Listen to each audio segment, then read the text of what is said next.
আজি হাজার হাজার মুসলমানে কান্দিছে। তখন আপনি আল্লাহু আকবার কইবা, তাকবীর ওগুন কইবা, ওগুন হলো ওয়াজিব, যা করে কইবা। দোয়া কৰিছে একে পৰিয়ালৰ 5 জনৰ কাৰণে। তখন আপনি আল্লাহু আকবার কইবা, তাকবীর ওগুন কইবা, ওগুন হলো ওয়াজিব, যা করে কইবা। আজি একেলগে কৰা হ'ল পিতৃ মাতৃ কন্যা আৰু পুত্ৰৰ জানাজা। শোকাবহ মৰ্মান্তিক।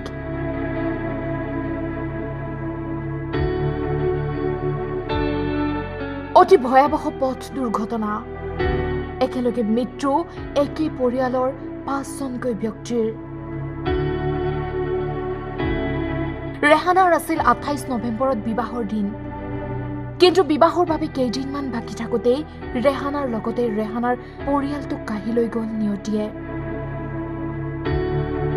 মুহূৰ্ততে শেষ হৈ গ'ল ৰেহানাৰ পৰিয়ালটি।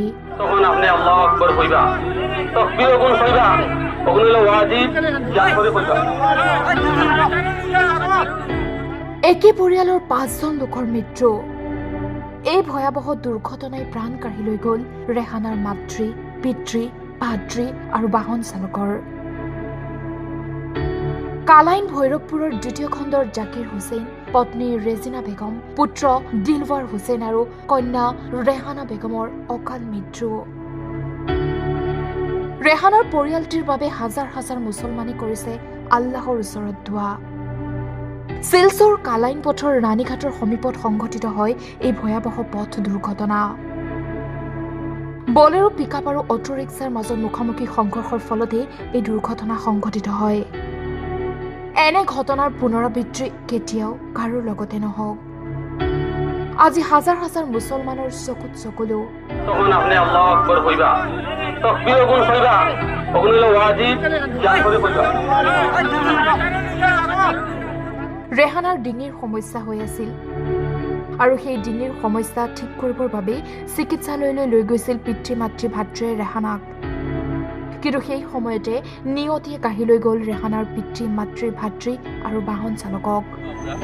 আজকে আমরা জনজাত আইছি কেন হাজার হাজার মানুষ সবার মনে একটা উদ্দেশ্য যে এই ফ্যামিলি অত্যন্ত এক ফ্যামিলির মধ্যে আমরা প্রথম পাইছি, এইরকম কোনোদিনও পাইছি না। আর যারা উপস্থিত হয়েছে এরাও বিভিন্ন ধরনের আলোচনা করছে যে এক ফ্যামিলির মধ্যে 4 জন লোকে মারা গেছে।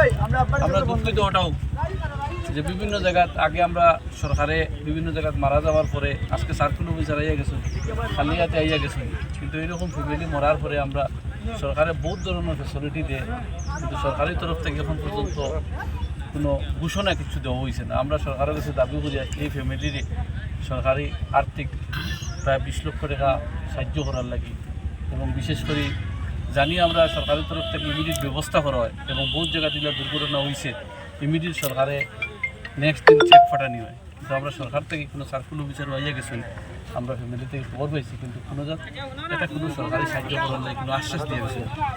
যাই হোক এটা ইউনিভার্সিটি কেস যেটা হইব সরকারি তরফ থেকে সব সাহায্য সহযোগিতা থাকবো আমরা জানি। ৰাতাবাৰীৰ পৰা মনোজ মোহান্তিৰ ৰিপৰ্ট টাইম 8।